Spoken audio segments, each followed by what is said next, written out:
Hi besties, let's make lunch and baon in 20 minutes. I used chicken thigh, cut in bite-sized pieces, marinated with salt and pepper the night before. This is super easy to make.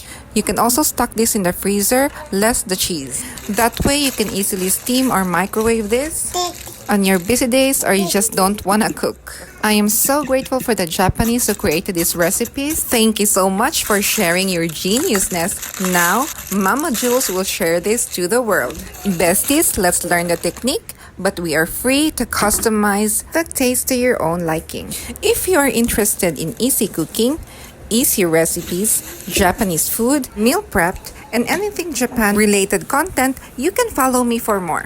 I just really want to share my love for Japanese cooking because in Japan, food is a harmony between taste, health, and beauty. They are also mindful of the budget and the practicality. Budget mga best, of course! Super expensive na sa Japan. Sino kaya hindi gusto makatipid, no? Check besties if naluto ang ating chicken. Pag frozen naman best, minsan kulang pa sa luto, ibalik natin sa pan at pakuluan ulit. And there you have it, healthy meal with side dishes in 20 minutes. And this is the oilless Tamago Yaki. Approve po ba ang recipe natin for today?